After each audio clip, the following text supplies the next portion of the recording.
आज हम Indo US deal पर बात करेंगे। जो नया अमेरिका भारत व्यापार समझौता है उस पर बात करेंगे। अब दोनों देशों के रिश्तों में आई कड़वाहट के बाद ये एक तरह की राहत की खबर है।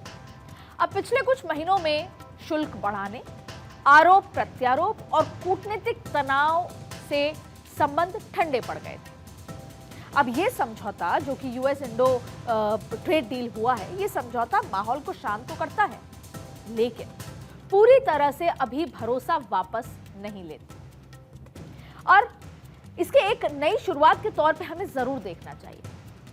देखिए, दरअसल इस पर कोई दो राय नहीं कि भारत और अमेरिका के रिश्ते उतार चढ़ाव कुछ भी हो, लेकिन हमारे रिश्ते बहुत पुराने हैं।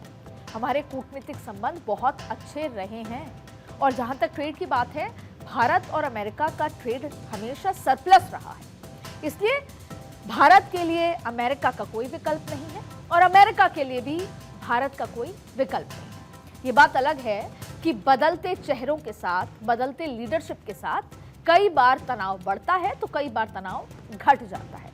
तो आज इस पूरे तनाव के बीच में जो ट्रेड डील हुई, उससे क्या क्या फायदे अमेरिका को होंगे, क्या क्या फायदे भारत को होंगे, उस पर हम बात करेंगे। देखिए, हम तनाव का जिक्र क्यों कर रहे हैं। तनाव की शुरुआत सख्त व्यापार नीतियों से हुई थी। बातचीत रुकने के बाद अमेरिका ने भारतीय सामान पर शुल्क बढ़ाकर 50% तक कर दिया था। अच्छा, आपको मैं याद दिला दूं, आपको याद होगा ऑपरेशन सिंदूर हुआ, फिर जब अमेरिका से सीजफायर की बात आती है, तब से ये डिस्कम्फर्ट दोनों देशों के बीच में शुरू हुआ।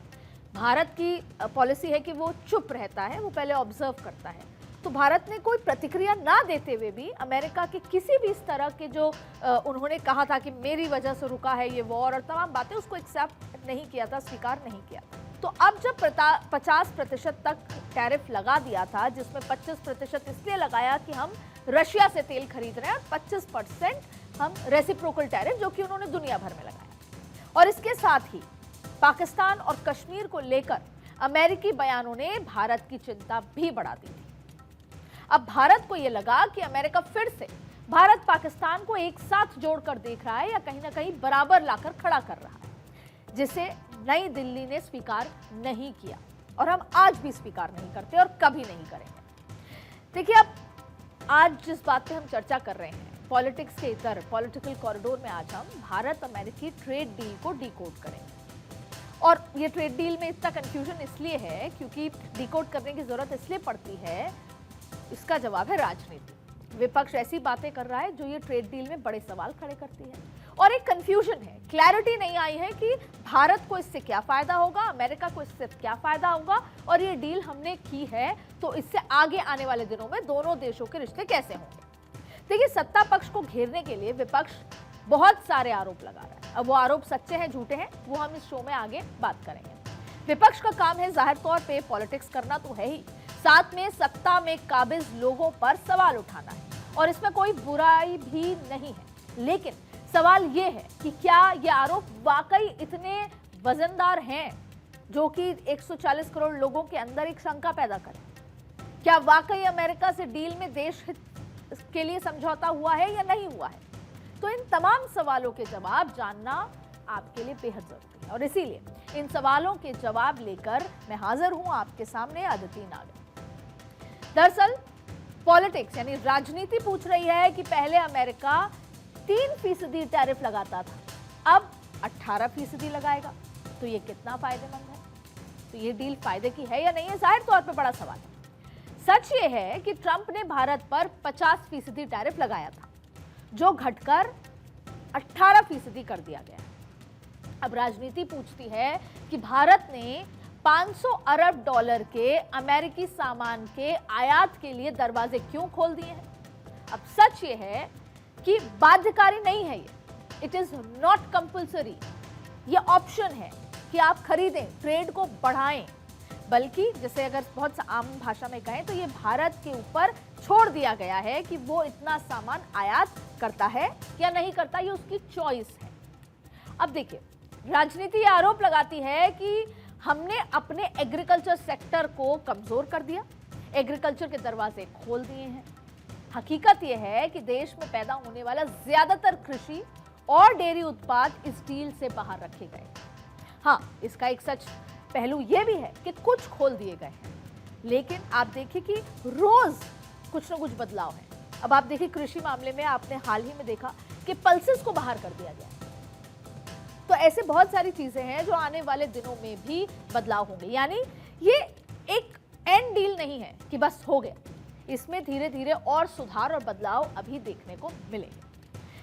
मैं आपको कुछ आंकड़ों से ये समझा देती हूं कि ये डील भारत के लिए इतनी जरूरी क्यों थी, क्योंकि ये भी सवाल है कि भारत चुप रहकर ये डील कर रहा है। लंबे समय से जब तक ये डील नहीं हुई थी, ना पीयूष गोयल, ना ही धर्मेंद्र प्रधान, ना ही हरदीप पुरी, किसी का कोई खास बयान नहीं आया था। खास तौर पे अगर एमईए मिनिस्टर के जिक्र कर ले तो ये डील क्यों जरूरी थी, उस पर बात करते हैं। देखिए 2024-25 वित्त वर्ष में जब भारत पर टैरिफ नहीं लगा था और ये ट्रेड डील भी नहीं हुई थी, तब भारत और अमेरिका के बीच 131.84 यानी 131.84 अरब डॉलर का व्यापार हुआ।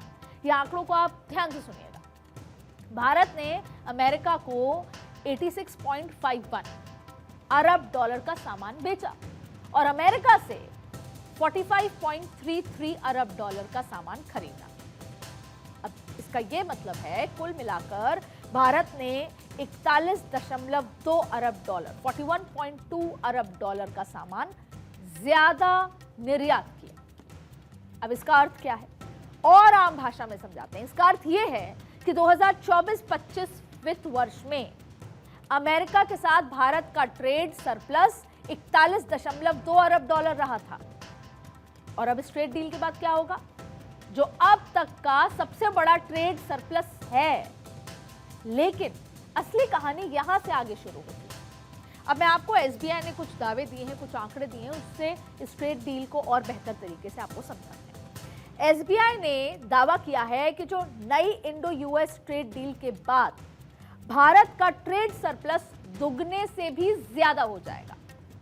अभी अभी मैंने आपको बताया कि जब ये ट्रेड डील नहीं हुई थी तब भी 41.2 अरब डॉलर का हमारा सरप्लस था। तो अब जब ये ट्रेड डील हो गई है तो दुगने से ज्यादा होगा और ये सालाना 90 अरब डॉलर को पार कर जाएगा। पहले क्या था, 41.2 अरब डॉलर और अब है 90 अरब डॉलर। अब देखिए एसबीआई के मुताबिक अमेरिका भेजे जाने वाले 15 प्रोडक्ट्स में 97 अरब डॉलर अतिरिक्त निर्यात की क्षमता है। अन्य जो प्रोडक्ट्स हैं, उत्पाद हैं, उनको भी जोड़ें तो यह आंकड़ा सालाना 100 अरब डॉलर के पार निकल जाएगा और इससे देश की जीडीपी पर 1.1% का डायरेक्ट इंपैक्ट होगा, जिसे सरकार पॉजिटिव इंपैक्ट कहती है। यानी अभी जो हमारी जीडीपी 7% है, उसकी ग्रोथ वो हो जाएगी 8% से ज्यादा। जैसे मैंने कहा 1.1, तो हम 7% की जो जीडीपी है वो 8% पहुंच जाएगी।